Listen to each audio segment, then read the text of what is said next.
সুপ্রিয় দর্শক, স্বাগত নাগরিকের নিয়মিত আয়োজন বিশ্লেষণে ইসলামী ব্যাংক বাংলাদেশ নিবেদিত এই অনুষ্ঠানে আমরা ব্যবসা বাণিজ্য এবং তার পরিবেশ নিয়ে আলাপ করি। আর আপনাদের সঙ্গে আছি আমি সাইদ আরমান। প্রিয় দর্শক, ছুটির দিনে পরিবার পরিজন নিয়ে একটু বাইরে খেতে যাবেন তারও জো নেই, কারণ এনবিআরের চোখ পড়েছে। এনবিআর 100টি বেশি পণ্য এবং সেবা খাত থেকে 12,000 কোটি টাকা বাড়তি রাজস্ব আদায় করতে চায়। এসব বিষয় নিয়ে আজ আমরা আলাপ করব। আমার অতিথি ইমরান হাসান, তিনি রেস্তোরাঁ মালিক সমিতির মহাসচিব। ইমরান হাসান, আপনাকে স্টুডিওতে স্বাগত জানাচ্ছি। ধন্যবাদ আপনাকে এই বিষয়ে কথা বলতে আমন্ত্রণ জানানোর জন্য। আমি শুরুতে যেটি বলছিলাম যে এনবিআর তো একটু আচমকাই আসলে বেশ কিছু পণ্য এবং সেবায় মূসক বাড়িয়ে এক ধরনের অজনপ্রিয় পদক্ষেপ নেয়। যদি আমরা এখন দেখছি যে কিছুটা তারা সরে আসছে তাদের পদক্ষেপ থেকে, একটু বলবেন যে এই যে পদক্ষেপটা নেওয়া হলো সেই পদক্ষেপটা আপনি কিভাবে দেখছেন শুরুতে? জি ধন্যবাদ। দেখুন, আজকে আমরা মানববন্ধনের পরে এবং গতকালকেও তারা প্রজ্ঞাপন দিয়েছিলেন যে অচিরেই তারা ভ্যাটের পুনর্নির্ধারণ করবেন। আমাদের দাবি ছিল না 5%ই বহাল রাখতে হবে, এবং সেটা মেনে নিয়েছেন। 2-1 দিনের মধ্যেই প্রজ্ঞাপন চলে আসবে। তো আমি সাধুবাদ জানাই এনবিআরকে, দেরিতে হলেও তাদের বোধোদয় হওয়ার জন্য। এই যে একটা এত বড় সিদ্ধান্ত, সেই সিদ্ধান্ত নেওয়ার আগে কারো সঙ্গে ওনারা বসার প্রয়োজনে মনে করেন নাই। এই দেশটা কিভাবে চলছে দেখেন, এই দেশে একটা রিকশাওয়ালারও কন্ট্রিবিউশন অনেক। আমরা কিন্তু সবাইকে বাদ দিয়ে মুষ্টিময় কিছু ব্যবসায়ীদেরকে নিয়ে যদি মনে করি রাষ্ট্র চলবে, কখনো রাষ্ট্রটা এইভাবে সুন্দরভাবে চলতে পারে না। আমাদের রাষ্ট্রের যে জিডিপিতে অবদান কিন্তু কৃষকেরও আছে, বিশাল অবদান। আমরা কি কৃষকের সেই মূল্যায়নটা দিতে পারছি? আপনি দেখেন 2 টাকায় ফুলকপি বিক্রি করছে ঢাকায়, আমি 60 টাকায় কিনছি বা 40 টাকায় কিনছি এখন। এই যে বাজার ব্যবস্থাপনাটা 53 বছরের ঠিক হয় নাই। আমরা যে বারবার সিন্ডিকেটের কথা বলে আসছি, সেখানে কোনো নজর নাই। আপনি শুধু এই যে ইস্ট ইন্ডিয়া কোম্পানির মতন রাজস্ব নির্ধারণ করে বা ভ্যাট নির্ধারণ করে চাপকে টাকা আদায় করবেন, আপনার ফল আপনি কখনোই পাবেন না। আপনি দারিদ্র্য বিমোচন করতে হবে সবার আগে। সবাইকে ট্যাক্স দেওয়ার মতো ক্যাপাসিটি হয় যাতে সেইভাবে আমাদের নাগরিকদের তৈরি করতে হবে। প্রত্যেকটা নাগরিকের অধিকার আছে বেঁচে থাকার জন্য, সুস্থভাবে 3 বেলা খেয়ে পরে বাঁচার জন্য। এই যে আপনি সমাজের যে অবহেলিত মানুষ, যারা শ্রমজীবী কর্মজীবী মানুষগুলো রাস্তায় খায়, ছোটো ছোটো রেস্তোরাঁয় খায়, তাদের উপর যে আপনি ভ্যাট বসালেন। ইভেন আমাদের দেশের বিনোদন বলতে একটা কালচার এখন হয়ে গেছে যে পাড়ার রেস্তোরাঁ বা শহরের বড় রেস্তোরাঁ, ঝলমলে রেস্তোরাঁ একটু ফ্যামিলি নিয়ে খেতে যাওয়া, সেটাও কিন্তু যে বাইরে থেকে চাকচিক্য মনে হয় অনেক কিছু, কিন্তু সেটা কিন্তু আহামরি খুব ভালো নাই। কারণ সেই খেতে যাওয়ার উপরে 15% ভ্যাট আপনারা বসিয়েছেন, কিন্তু সেই বিজনেসটা নাই। কারণ কোভিডের আগে যে সিচুয়েশনটা ছিল, যেই গ্রো আপ ছিল এই বিজনেসে, যেই অবস্থায় দাঁড়িয়েছিল, কোভিডের পর আমরা পুরো বিপর্যস্ত অবস্থায় পড়ে গিয়েছি। তো সেই জায়গায় হঠাৎ করে, যেখানে কোভিড পরবর্তী আমাদের আন্দোলনের পরিপ্রেক্ষিতে, দাবির পরিপ্রেক্ষিতে 15% থেকে 5% নিয়ে আসছেন এবং ভ্যাট আদায় বেড়েছে। উল্টো পথে কেন যাত্রা শুরু হলো এনবিআরের, সেটাই আমাদের প্রশ্ন। প্রশ্নটা একটু উল্টো করে আমি আবার করি আপনাকে, যে এই সরকার তো আমরা দেখেছি বিগত দিনে, অন্তর্বর্তীকালীন সরকার বিভিন্ন দাবি উঠলে আসলে সরকার তার পদক্ষেপ বদলায়। আপনারা কি যে একটু বাড়তি চাপ দিয়ে সরকারকে তার পদক্ষেপ বদলাতে বাধ্য করলেন? এটা মোটেই চাপ না। আমরা আসলে যেটা সিচুয়েশন, রিয়েল সিচুয়েশন, সেটা তুলে ধরার চেষ্টা করেছি। এবং এতে আমি বলবো যে মিডিয়ার ব্যাপক ভূমিকা ছিল সেখানে। কারণ আপনি দিন শেষে আপনি নিজেও ক্রেতা, আপনার কি আয় বেড়েছে? আপনি যে কালকে 15% ভ্যাট দিয়ে খাবেন, আপনার আয় তো বাড়েনি। যেখানে মূল্যস্ফীতির চাপে সবাই দিশেহারা, সেখানে সেই বাজার ব্যবস্থা ঠিক না করে, ভোগ্যপণ্যের দাম একটা স্বস্তিদায়ক অবস্থায় না এনে আপনি ভ্যাট চাপিয়ে দিচ্ছেন। এবং আরেকটা দুর্ভাগ্যের বিষয় কি জানেন, এই যে অর্থ উপদেষ্টা মহোদয় যখন সুশীল হিসাবে বক্তব্য দিতেন পূর্ববর্তী সরকারের এই যে বিভিন্ন পদক্ষেপে, উনি চেয়ারে বসেই ওনার টোটালটা উল্টে গেলেন। উনি বললেন যে, অনেক উপদেষ্টা বলেছেন যে এই জিনিসপত্র ভ্যাট বাড়লেও জিনিসপত্রের দামে প্রভাব পড়বে না। এটা একটা নিজেরাই নিজেদের হাসির খোরাক বানিয়ে ফেললেন। তো এই যে অবস্থাটা, এটা জন্য আমরা মনে করি যে আমাদের যে দীর্ঘদিনের অপশাসন, দীর্ঘদিনের যে আমলাতান্ত্রিক জটিলতা, আমরা মনে করি পার্সোনালি টোটাল যে আমলাতান্ত্রিক সিস্টেমটা, এই সিস্টেমে গলদ আছে। এই সিস্টেমকে এই 5-6 মাসে এই গভর্নমেন্ট এসে ঠিক করতে পারবে এটা আমরা আশা রাখি না। কিন্তু যেই নতুন গভর্নমেন্ট আসছে, যে আশাটা আমাদের ছিল যে চারিদিকে একটা সুশাসন দেখবে এবং তারা আলাপ আলোচনা করে যে কোনো কিছু আলাপ আলোচনা করে তারা তাদের কর্মপদ্ধতি ঠিক করবে, তাহলে কিন্তু এই প্রবলেমগুলো হতো না। কোনো প্রকার আলাপ আলোচনা ছাড়াই ওনারা সিদ্ধান্ত যে নিলেন, যে এখন যে সরে আসলেন, এটা তো সরকারের উপর আমি কি বলবো, সরকারের ইমেজ সংকট বলে আমরা মনে করি। আপনি বলছিলেন যে উচ্চ মূল্যস্ফীতিতে মানুষ কষ্টে আছে, বিশেষ করে স্থির আয়ের মানুষ এবং গরিব মানুষের কষ্ট আরও বেশি।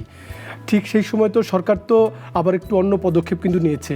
আপনার আমার পকেট থেকে কর শুল্ক নিবে, তারা কিন্তু আপনি আমলার কথা বলছিলেন, তাদের জন্য তো সরকার মহার্ঘ ভাতা চালু করেছে। এই 12,000 কোটি টাকা নিয়ে মনে হচ্ছে যে তাদের বেতন ভাতায় বরাদ্দ বাড়াচ্ছে। এটাকে কিভাবে দেখছেন? দেখুন, দেশটা তো ওনারাই শাসন করে। বিগত বছরগুলোতে যতগুলো পলিটিক্যাল দল ক্ষমতায় ছিল, প্রত্যেকেই আমি বলবো ব্যর্থ হয়েছে এই আমলাতন্ত্রকে ঠিক করার জন্য। কারণ যোগ সাজস নাহলে তো চুরি করা যায় না, লুট করা যায় না।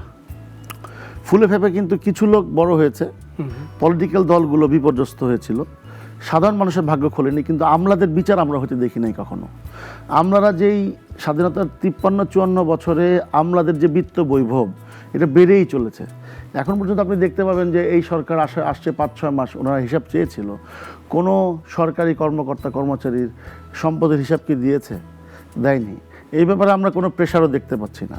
এবং বিগত সরকারের আমলে যারা বেনিফিশিয়ারি ছিল, তারাও কিন্তু এখন ক্ষমতায় আছে, তারা কিন্তু আমলাতন্ত্রেই আছে, সিস্টেমেই আছে। এখন এই দেশ সাকসেস হোক, কোনো দিন এই সিস্টেম চাইবে না। যে সিস্টেমটা ব্যুরোক্রেসিতে যে সিস্টেমটা করে রাখা হয়েছে, দেশ স্বাবলম্বী হলে তাদের তো খাওয়া থাকবে না, তারা তো আজকে বিত্ত বৈভব বানাতে পারবে না, বেগমপাড়া বানাতে পারবে না। সুতরাং তারা চায় যে দেশে একটা হসপোস থাকুক, রাজনৈতিক ক্রাইসিস থাকুক। তারা কোনো সিস্টেমই ঠিক করে নাই। আপনার নামে ডিজিটাল হয়েছে, ম্যানুয়ালি অনেক কাজ করতে হচ্ছে। আপনি দেখবেন যে কিছু মুষ্টিমেয় গোষ্ঠীর জন্য সিস্টেম তৈরি করা হয়েছে, বিজনেসের ফাঁদ তৈরি করা হয়েছে। আপনি গ্যাস দেখবেন, তিতাস গ্যাসকে আমাদের নিজেদের পেট্রোলিয়াম কর্পোরেশনকে অকার্যকর করে রেখে আপনার এলএনজি আমদানি করতে গেলেন। আপনার এখানে এলপিজির জন্য 41টা কোম্পানি হয়ে গেল।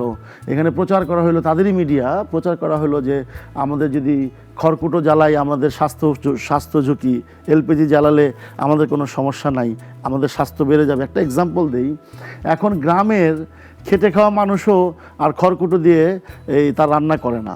সারা পৃথিবীতে কিন্তু খড়কুটো দিয়ে রান্না হয়। এতে কি হয়, ওই ছাই ভস্ম দিয়ে আমাদের কিন্তু জৈব সার হয়ে যায়। প্লাস এই যে আমরা যে ইম্পোর্ট করে নিয়ে আসতেছি এলপিজি, অনেক দামে এলপিজি কিনতে হচ্ছে, দুর্ঘটনা ঘটছে। আমি এলপিজির বিপক্ষে না, কিন্তু মাস লেভেলে যে মানুষকে একদম এই অকার্যকর মানুষকে কি বলে কর্মহীন করে রেখে সেই মানুষকে ভিলেজ পর্যায়ে একদম রুট লেভেলে আপনি এলপিজি ঢুকাই দিলেন কার মার্কেটের জন্য? এটা কার সুবিধা হলো? তাহলে কি হলো, আপনার কেন ডলার শর্টেজ হবে না? আপনি আমাকে বিলাসদ্রব্যগুলো, যে বিলাসী জীবনযাপনের জন্য যা দরকার সব এই দেশে এনে দিলেন। আমার যার ফরেন রেমিটেন্স আছে, আমাদের ফরেন যোদ্ধাদের কারণে, মানে রেমিটেন্স যোদ্ধাদের কাছ থেকে, সেগুলি আবার এখান থেকে লুট হয়ে যাচ্ছে। আমাদের যারা গার্মেন্টসে এক্সপোর্ট করে তার ম্যাক্সিমামই আবার ইম্পোর্ট করতে হচ্ছে। কিন্তু বিষয়টা হচ্ছে কি, এই বিলাসী পণ্যের জন্য আমাদের সমস্ত টাকা এলসিতে চলে যাচ্ছে। তাহলে আমরা কি হচ্ছে, আমাদের ডলারের মান আজকে চলে গেছে 130 টাকার কাছাকাছি। তো প্রোডাক্টে ইম্প্যাক্ট পড়বেই। আমরা কৃষিতে আমাদের মনোযোগ দিচ্ছি না। আমরা কৃষি প্রোডাকশন কীভাবে বাড়বে, কৃষক তার ন্যায্য দাম কীভাবে পাবে, কীভাবে কৃষি ব্যবস্থাপনাটা আধুনিক করা হবে, সেই ব্যাপারে আমরা উদ্যোগ দেখি না। আমরা শুধু দেখি বড় বড় আপনার প্রজেক্ট হবে, সেই প্রজেক্টে কারা করছে? এই সিস্টেম আমলারা করছে। কেন করছে? আপনি দেখেন যে পত্রিকা আসছে, প্রত্যেকটা প্রজেক্ট 4 গুণ 5 গুণ করে। এই পুরো পৃথিবীতে আমাদের প্রজেক্ট কস্ট সবচেয়ে বেশি। স্বর্ণ দিয়ে বানাইছে, কারা করছে? আমাদের দেশের আমলারাই করছে। এবং তারাই টাকা তারাই ভোগে ব্যস্ত। তারা একজন 3টা-4টা গাড়ি, বিলাসী গাড়ি, অফিস, যে এক্সপেন্সেস, সমস্ত কিছু তাদের জন্য, গাড়ি, ড্রাইভার, সব কিছু তাদের জন্য। মনে হয় যে আমরা এই দেশের নাগরিক, কষ্ট করব, ট্যাক্স দিব, তারা বিত্ত বৈভবে তাদের জীবনযাপন করবে। আর পলিটিশিয়ানরা ছাগলের 3 নম্বর বাচ্চার মতো দেশকে তো প্রপারলি শাসন করবেই না। এই 2 পয়সা নিয়ে সবাই মিলে একসাথে দেশটার এতে 12টা বাজায় দিবে। একটু ছোট করে বলবেন, আমরা একটা বিরতিতে যেহেতু যাবো, একটু ছোট করে বলেন যে এই যে আমলাদের প্রসঙ্গ বলছিলেন, আমরা দেখছি যে শ্রীলঙ্কায় যখন উচ্চ মূল্যস্ফীতি হয় তখন কিন্তু ব্যয় কমাতে, সরকারি ব্যয় কমাতে কিন্তু সরকারি চাকরিজীবী যারা, তাদের কিন্তু বেতন কমিয়ে দেওয়া হয়েছিল। বাংলাদেশে কি এই ধরনের পদক্ষেপ নেওয়া সম্ভব? দেখেন, এটা একটা কঠিন বাস্তবতা। বাংলাদেশে বরঞ্চ আমি বলবো যে পার্সোনালি যেটা বলি, সরকারি কর্মকর্তার যে বেতনের স্কেল, এতে তার ছেলের স্কুলের বেতন হওয়ারও কথা না। তাহলে তারা চলে কিভাবে? আমরা মনে করি এই যে বিশাল ব্যাপ্তি সরকারি কর্মচারী, এখানে কাটছাট করা দরকার। এত মন্ত্রণালয়, এত ফাইলপত্র নিচে যাওয়া, উঠোন। আমরা চাই এখানে যে বিসিএস পদ্ধতিতে যেইভাবে ট্যালেন্টের নামে যাদেরকে নিচ্ছে, অনেকে বলে, আমি বলছি না, শুনেছি, পপি গাইড মুখস্থ করে যারা আজকে বিসিএসে আসছে তারাই তো রাষ্ট্রের কাঠামো সব কিছু নির্ধারণ করে। তাদেরকে বেতন আরও বাড়িয়ে দেওয়া হোক, ট্যালেন্ট মানে যাতে চুরি করতে না হয়। আপনি যেই স্কেলে তারা বেতন নিচ্ছে, এই স্কেলে তাদের ডাল ভাত খাওয়ারও কথা না, এটা আমরা সবাই বুঝি। বরঞ্চ আমাদের যে লোকগুলো বেশি আছে, যেইভাবে সরকারি ক্রয়ের নামে, সরকারি বিল্ডিংয়ের নামে, আপনি দেখবেন যে আগারগাঁওয়ে যান, এত বিশাল বিশাল বিল্ডিং, এত চাকচিক্য, এত এসি, কেনাকাটা, যত আপনি কেনাকাটা করবেন তত তাদের কমিশন হবে। এই যে সরকারি ব্যয় এমনভাবে বাড়িয়ে নিয়ে গেছে, আপনি একটা অবাক হবেন। আমি প্রায় কক্সবাজারে যাই বিজনেসের কারণে, যখন দেখি ভিভিআইপিতে যে কোনো একজন সচিব যায় বা কোনো মন্ত্রী যায় বা কোনো কেউ যায়, টোটাল ডিপার্টমেন্টের 50-100 গাড়ি নিয়ে হাজির তাকে বরণ করার জন্য। সেই যে গাড়িতে তেল পুড়ছে কার টাকা? এই আমার রাষ্ট্রের গরিব মানুষের মেহনতের টাকা। এটা নিয়ে কথা তুলছে না, জনগণের করের টাকা। এইখানে অনেক ব্যয় কমানো যায়। আমি দেখছি যে জেলা প্রশাসক তার সিটেই বসতে পারছে না। কেন পাচ্ছে না? সারাদিন ভিআইপি তাকে ট্যাকেল করতে হচ্ছে, এসপি সাহেবকে ট্যাকেল করতে হচ্ছে। এই যে ভিআইপি বরণ, ভিআইপিকে আবার অমুক সচিব রাগ হচ্ছে কেন উনি আসলো না। এই যে একটা আমলাদের কালচার, সেই কালচারটাকে ভেঙে দেওয়ার জন্য যে নেতৃত্ব আমাদের দরকার, সেটা আমি মনে করি এখনকার যে পলিটিশিয়ান দলগুলো আছে তাদের মধ্যে নাই। তারাও তাদেরকে ব্যালেন্স করে তাদের পলিটিক্সটা করে। তো সুতরাং আমরা মনে করি যে আমাদের টোটাল এডুকেশন সিস্টেম থেকে শুরু করে টোটাল যে পলিটিক্যাল সিস্টেম আছে, এই সিস্টেমটা এমনভাবে হয়েছে যে তারা আমাদের কাছে আটকাই থাকবে। তারা আসলে কোনো এই সিস্টেমটা ভাঙতে পারবে না। তো আমরা আশা করি যে নিশ্চয়ই চেঞ্জ হবে। সারা পৃথিবী চেঞ্জ হয়েছে, বাংলাদেশ নিশ্চয়ই চেঞ্জ হবে। সরকার তো শুল্ক কর বাড়িয়েছিল, এখন কিন্তু একটা বৈষম্য আছে। কেউ আসলে কর দেয়, কেউ দেয় না। কেউ ভ্যাট দিচ্ছে, কেউ দিচ্ছে না। স্ট্রিট ফুড যারা ব্যবসা করছে তারা দিচ্ছে না। এই বিষয়টাকে আপনারা উদ্যোক্তারা কিভাবে দেখছেন? দেখুন, আমাদের দেশে একটা এমন যে 302 ধারার মামলায় আমার হয়তো ফাঁসি হবে, আমি বড় লোক মানুষ বা আমার পয়সা আছে, কিন্তু যারা রাস্তার লোক তাদের হয়তো জেলও হবে না। মানে বিষয়টা হচ্ছে আমরা এইভাবে যদি মূল্যায়নটা করি যে আইন আছে, ভ্যাট সবার দিতে হবে যারা এই দেশে ব্যবসা করবে, কিন্তু কেউ, আমরা মনে করি 70% ভ্যাটের আওতায় নাই। আমরা বলেছি বহুবার যে আমাদের রেস্তোরাঁ মালিক সমিতিকে একটু শক্তিশালী করেন, আমরা কর আদায় করে দিব। বিজিএমির আদলে করেন যে সমিতির অ্যাসোসিয়েশনের ছাড়পত্র ছাড়া কেউ ব্যবসায়ী করতে পারবে না। তাহলে নিরাপদ খাদ্য বাস্তবায়ন করতে পারবেন কিভাবে? সমিতি স্ট্রং হবে, সমিতি মনিটরিং করবে। দ্বিতীয় হচ্ছে আমরা সমিতির লাইসেন্স ছাড়া কাউকে আমরা ওই ভ্যাট নিতে হবে, ভ্যাটের। তাহলে কী হবে? লেভেল প্লেইং ফিল্ড হবে। এখন আমাদের 5টা খুব সুন্দর রেস্তোরাঁ আছে, তারা ভ্যাট দিচ্ছে, কিন্তু পাশে আরও 20টা রেস্তোরাঁ আছে, ভ্যাটের লাইসেন্সই নাই। সেখানে কর্মকর্তারা গিয়ে তারা মাসোহারা নিয়ে যাচ্ছে। তাহলে ও যেই দামে বিক্রি করতেছে, ওর কাস্টমার আছে, আমি যে দামে বিক্রি করতেছি আমার কাস্টমার কম। তাহলে কি হচ্ছে? আমার একটা মধ্যবিত্ত শ্রেণী আমি পাচ্ছি না, নিম্ন মধ্যবিত্ত পাচ্ছি না। তাহলে কি হলো? লেভেল প্লেইং ফিল্ডটা আমার হলো না। এবং ও যে কম দামে বিক্রি করে, ওর কিন্তু তদারকিও নাই। ওর কিন্তু 12টা-13টা অথরিটি ওর দোকানে হামলা দিচ্ছে না। কেন দিচ্ছে না? মাইন্ডসেটটা চিন্তা করেন, না গরিব মানুষ, ওরা করে খায়, সাধারণ মানুষ খায়। আরে ভাই, সাধারণ মানুষেরই তো স্বাস্থ্য ঝুঁকিটা সবচেয়ে বেশি। ICDRBর গবেষণায় 73% রোগবালাই সৃষ্টি হয় আমাদের দেশে সব স্ট্রিট ফুড থেকে, সব রাস্তার ফুড থেকে। এই ব্যাপারে আমরা কোনো পদক্ষেপ আজ পর্যন্ত নিরাপদ খাদ্য থেকে পাই নাই। অথচ আমরা যারা কমপ্লায়েন্স মেনে ব্যবসা করি, এই ক্যামেরা নিয়ে এমনভাবে ঝাঁপায় পড়ে যে আমরা চোরটা, আমরা 2 নম্বরই করতেছি, এইটা কেন, ওইটা কেন, নানান এমবার্গো। তো আমরা বলেছি আসেন একসাথে কাজ করি। আগে আমাদের লোকজনগুলো যে আনস্কিল আছে, স্কিল করার একটা চেষ্টা করি। এই যে না বললেই না, আমাদের দেশের ছেলেমেয়েরা সব BBA MBA সমানে পড়তেছে, কেউ এই সেক্টরে কাজ করতে আসছে না। এই যে আমাদের স্কিল পিপল যে শর্টেজ, ম্যানেজমেন্ট লেভেলও শর্টেজ, ওয়ার্কার লেভেলও শর্টেজ। শেফ না, একটা ইন্টারন্যাশনাল শেফ দেখান তো বাংলাদেশে আছে, একটা ইন্টারন্যাশনাল শেফ দেখান যে খুব রিনাউন আর আমাদের দেশে আছে। অথচ আপনি দেখেন এই ইন্ডিয়া পার্শ্ববর্তী, ইভেন নেপাল, ইভেন শ্রীলঙ্কা, পুরো মিডল ইস্ট তারা দখল করে রাখছে হসপিটালিটি সেক্টরে। অথচ আমরা বলেছি যদি এই সেক্টরটাকে প্রায়োরিটি দেন, সমস্ত ইউনিভার্সিটিকে যদি আপনি ম্যান্ডেটরি করে দেন যে হসপিটালিটি সেক্টরে পড়াশোনা করানো হবে, তাহলে কিন্তু তারা বিদেশেও জব পাবে, দেশেও জব রেডি। এই ব্যাপারে যে সুদূরপ্রসারী পরিকল্পনা করবে, সেই পরিকল্পনা প্রণয়নের জন্য আজ পর্যন্ত কাউকে পাই নাই। সেজন্য বললাম যে সমস্ত জায়গায় সমস্ত জায়গায় প্রবলেম, আপনি কয়টা ঠিক করবেন? এই জন্য পরিকল্পনা দরকার, যাতে আমরা আগামী 10 বছরে এই সেক্টরটাকে এমন একটা জায়গায় নিতে পারি যে স্ট্রিট ফুডেও আমরা হেলদি অ্যান্ড হাইজিন ফুড দিতে পারবো। আচ্ছা, একটু বলবেন যে এই যে সরকার যে 15% করবার যে উদ্যোগ নিয়েছিল, জি। এটি কি আসলে বাস্তবায়ন করা যেত? রেস্তোরাঁ মালিক সবাই এই এই উচ্চ হারটা কি পরিশোধ করতো, নাকি এখানে নতুন করে কোনো কর ফাঁকির সুযোগ তৈরি হতো যে যে ক্রেতা খেয়ে যাবে, আসলে তাকে ভ্যাটই দিতে হতো না, এরকম সুযোগ ছিল কিনা? জি দেখুন, 2022-এর আগেও 15 ছিল। আমরা দায়িত্বে আসার পরে বলেছি 2বারের চেষ্টায় 15 থেকে 10, তারপরে 5-এ এসছে, এসি নন এসি ব্যারিয়ার ছিল, সেটা তুলে দিয়েছেন। আমরা বলেছি ভ্যাট আদায় বাড়বে, এবং লাস্ট স্টেটমেন্ট অফ এনবিআর চেয়ারম্যানের যে ছিল যে ভ্যাট আদায় 19% বেড়েছে। কিভাবে বাড়লো? ভ্যাটের হার আপনার 1 ভাগ হয়ে গেল, 3 ভাগের 1 ভাগ, তাহলে ভ্যাট আদায় বাড়লো কিভাবে হলো? কারণ আমি তো 15% আমার কাস্টমার থেকে নিতে পারি না, কোনো না কোনোভাবে আমাকে অ্যাডজাস্ট করতে হয়, ডিসকাউন্ট দিতে হয়, দিব না। পাড়ায় মহল্লায় কি আমি প্রতিদিন আমার কাস্টমারের সাথে ঝগড়া করব? কেউ দেয় না। তো সুতরাং আপনি যদি 3% করতেন, তাহলে আরও বেশি প্রত্যেককে যদি আওতায় নিয়ে আসতেন। এবং এটার সাথে একটা ট্যাক্সেশন, বলতে বলতে টায়ার্ড, যে ট্যাক্সেশন একটা বড় ইম্পর্টেন্ট। আমি যদি টোটাল সেলটাও দেখাই ভ্যাটের, যেই প্রক্রিয়া আমাকে ট্যাক্স নির্ধারণ করা হয়, এটা ঘরবাড়ি বিক্রি করতে হবে। একই কথা বলছি প্রতিদিন, কিন্তু এখন পর্যন্ত ওই যে কুম্ভকর্ণে ঘুম ভাঙবে না, কার ঘুম ভাঙবে, কে আমাদেরকে ডেকে কথা বলবে, কে কিভাবে পলিসি করবে, তাদের সময়টা নাই।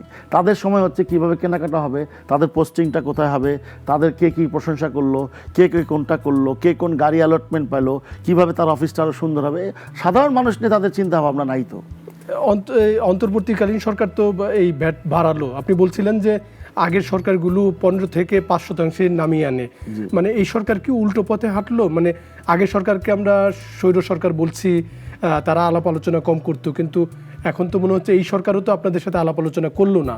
তাহলে এই জিনিসটাকে কিভাবে দেখেন, এই সরকারের তো সীমিত পরিধি, তারা আসছেন এবং সবাই অলমোস্ট বয়সের ভারে নুজো।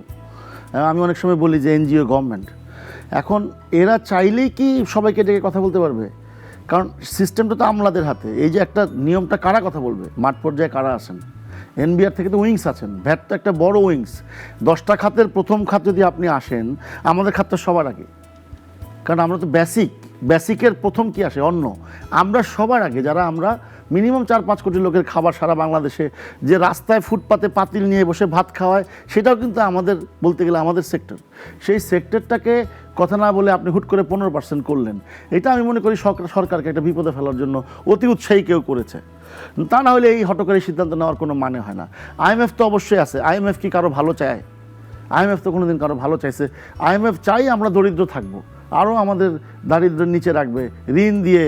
যারা মহাজনী পদ্ধতি, মহাজন কি কোনো দিন চাইছে? এটা মহাজন আর আইএমএফ কোনো পার্থক্য নাই যে কৃষক স্বাবলম্বী হোক। মহাজন কোনো দিন চাইবে না ওই কৃষক কোনো দিন স্বাবলম্বী হোক, তাহলে তার ব্যবসা হবে না। কৃষক যদি স্বাবলম্বী হয়, তার ব্যবসা তার বন্ধ। ঠিক ওই রকম আইএমএফ জানে যে এই দেশ যদি স্বাবলম্বী হয়, আইএমএফ বলেন, ওয়ার্ল্ড ব্যাংক বলেন, এডিবি বলেন, তাদের তো আসলে ব্যবসা বন্ধ হয়ে যাবে। সুতরাং আমরা মনে করি আমাদের যেই জিডিপির স্ট্রেংথ আছে, জিডিপির যে আকার আছে, যদি সুশাসন আমরা নিশ্চিত করতে পারি, যদি আমরা সত্যি সত্যি দেশকে এগিয়ে নিতে চাই, তাহলে অবশ্যই কর ব্যবস্থাপনা ইজি করতে হবে। এবং যেই বড় কর ফাঁকি দেয় কারা? বড় লোকেরা। কেমনে ফাঁকি দেয়? কারণ তাদের অনেক লোকজন আছে, তাদের জন্য পলিসি নির্ধারণ করে এনবিআর, এবং তারা রিটায়ারমেন্টের পরে তাদের লোকজনকে ওইখানে জয়েন করে। আপনি ভুরি প্রমাণ পাবেন আমাদের দেশে। তো সুতরাং আপনাকে আইন করতে হবে, গরিব বলেন, বড়লোক বলেন, সবার জন্য সমান আইন। এবং এই আইনটা বাস্তবায়নযোগ্য আইন যাতে করেন, এবং করের পরিধি, ভ্যাটের পরিধি ঠিকভাবে বাড়ান, যৌক্তিকভাবে বাড়ান, অ্যাফোর্ডেবল ক্যাপাসিটি নিয়ে বাড়ান। তখন যদি কেউ না দেয়, আপনি সর্বোচ্চ আইন প্রয়োগ করেন, তার ব্যবসা বন্ধ করে দেন, আমরা সহযোগিতা করব, সিলগালা করে দেন।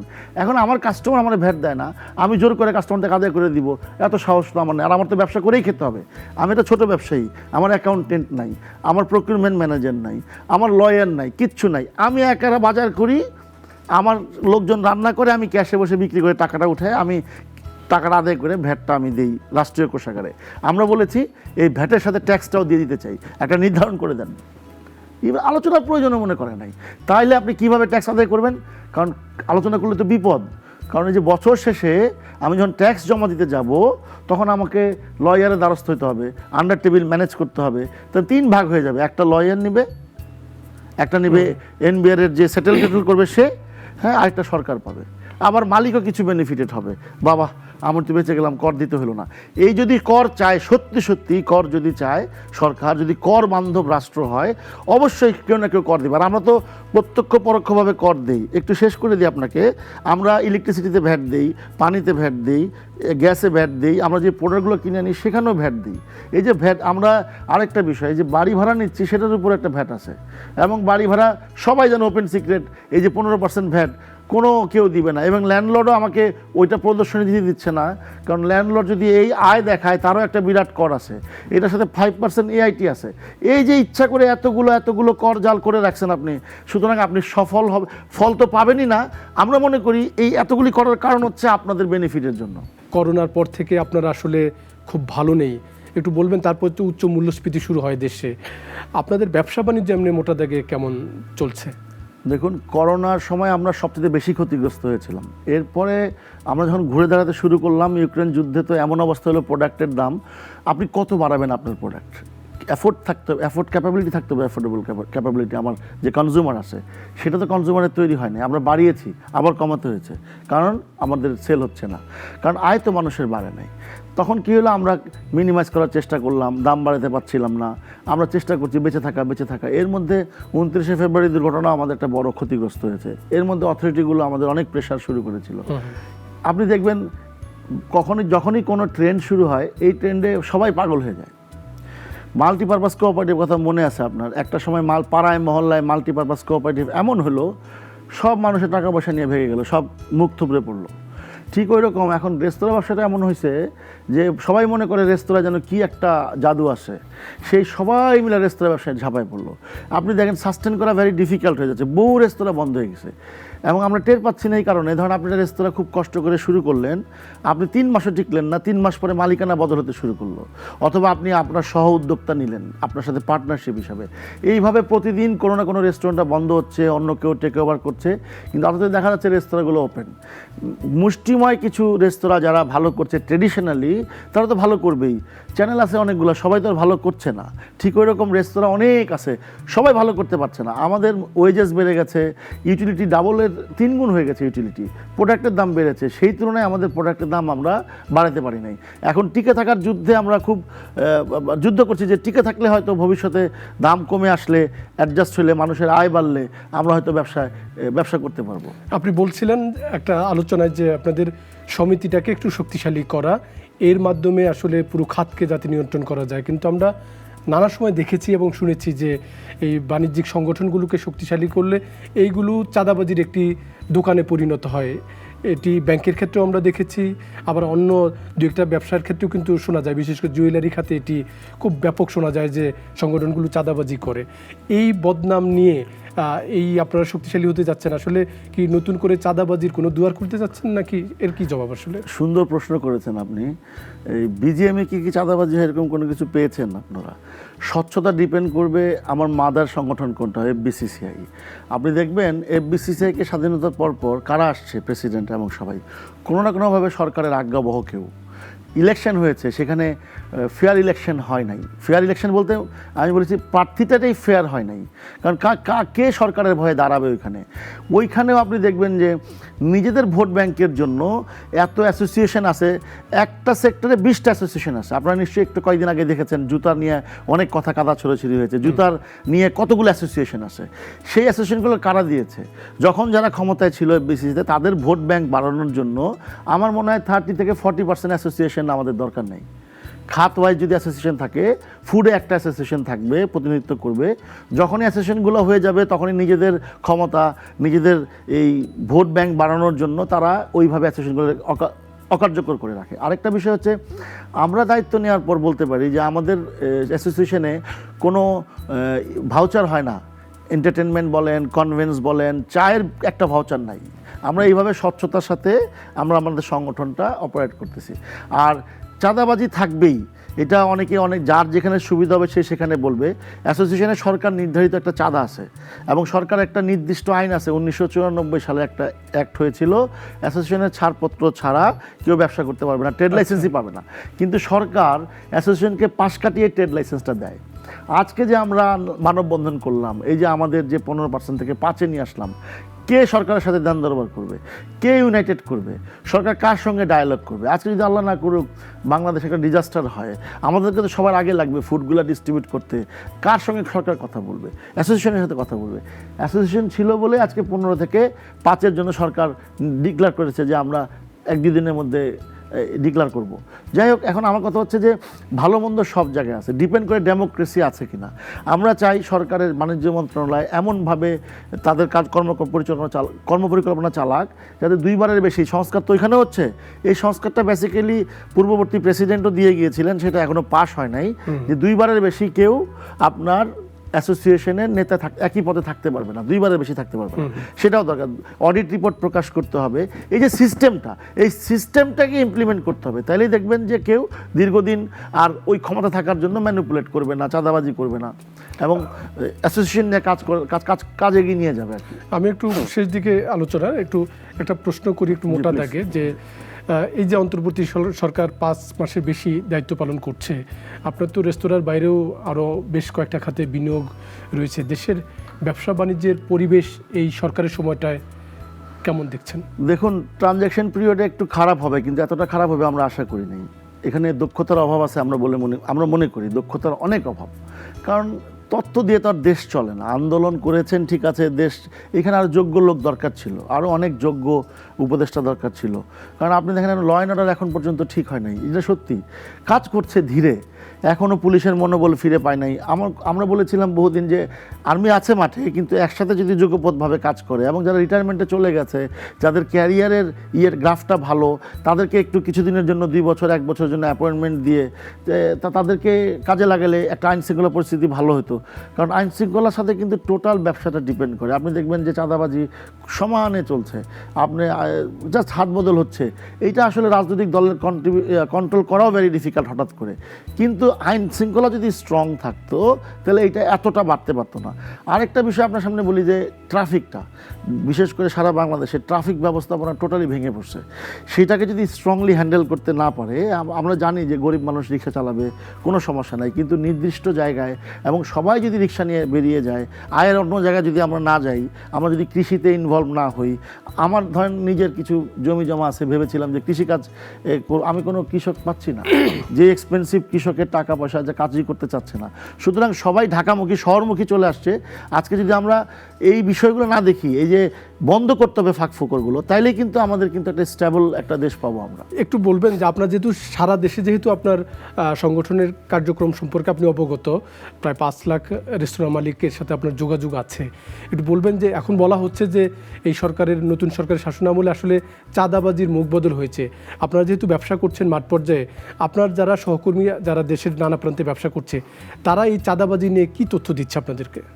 দেখুন, আগে যে পরিস্থিতি ছিল এখন সেটা নাই। চাঁদাবাজি তো কিছু হবেই, চলার পথে অনেক প্রবলেম হবে, এগুলো আমরা ইগনোর করছি। আমরা ইউনাইটেড। আমাদের যদি কোনো প্রকার কোনো প্রবলেম হয়, কেন্দ্রে জানানোর সাথে সাথে আমরা ব্যবস্থাগুলো নিচ্ছি। কিন্তু বিশেষ করে হচ্ছে যে আইন শৃঙ্খলা পরিস্থিতির অবনতিটা, ওইটার কারণে কিন্তু সন্ধ্যার পরে মানুষ এভাবে বের হচ্ছে না। আমাদের তো মানে একটা স্বাভাবিক পরিবেশ লাগবে, স্বাভাবিক পরিবেশটা এখনও নাই। আর একটা মব জাস্টিস চলছে। আমি আহ্বান জানাবো আপনার মাধ্যমে, আমরা ঐক্য চাই। যারা বিগত সরকারের আমলে দুর্নীতিবাজ, লুটেরা, যারা সরকারি কর্মকর্তা লুটেরা, দুর্নীতিবাজ, তাদের বিরুদ্ধে কঠিন ব্যবস্থা নেন। যারা দুর্নীতিগ্রস্ত ব্যবসায়ী, তাদের বিরুদ্ধে ব্যবস্থা নেন। কিন্তু যারা দল করেছে, ধরেন আপনি আওয়ামী লীগ যারা করেছে, আপনি একটা অংশকে বাদ দিয়ে তো আপনি দেশটা স্টেবল করতে পারবেন না। তারা কি বসে থাকবে? সমস্যাটা ওইখানেই। আমরা হচ্ছে হ্যাঁ, প্রতিশোধ না নিয়ে আপনি প্রতিরোধ করি। আমরা প্রতিশোধ না নিয়ে আমরা সত্যি বিচার আওতায় নিয়ে আসি। যারা সরকারের কাছে ফুটেজ আছে, কে জড়িত ছিল, তাদের বিরুদ্ধে ব্যবস্থা নেওয়া হোক। কিন্তু ঢালাওভাবে যদি আমরা সবাইকে যদি এই যে বিভাজন করে রাখি, যেটা পশ্চিমারা চায় যে আমাদের বিভাজন থাকুক, বিভাজন থাকলে তাদের সুবিধা, এই যে বহু ভাগে বিভাজনটা, সেটা বন্ধ করে ডক্টর মোহাম্মদ ইউনূস আমাদের যে শ্রদ্ধেয়, যে আজকে যে উনি প্রধান উপদেষ্টা, ওনার আরও জোরালো ভূমিকা রাখা দরকার। উনি আহ্বান জানাইতে হবে সবাইকে, আসেন আমরা দলমত নির্বিশেষে দেশটাকে গড়ে তুলি। আমরা আলোচনা এখানে শেষ করছি। আপনাকে অনেক কৃতজ্ঞতা আমাদেরকে সময় দেওয়ার জন্য। ধন্যবাদ আপনাকে। প্রিয় দর্শক, বিশ্লেষণ এই পর্ব এখানেই শেষ করছি। অতিথির সঙ্গে আমরাও কিন্তু একমত, দেশের অর্থনীতি, ব্যবসা বাণিজ্য এবং কর্মসংস্থানের স্বার্থে দেশে একটি আসলে ঐক্য প্রতিষ্ঠা খুবই জরুরি। সবাই ভালো থাকবেন, নিরাপদে থাকবেন, সুস্থ থাকবেন।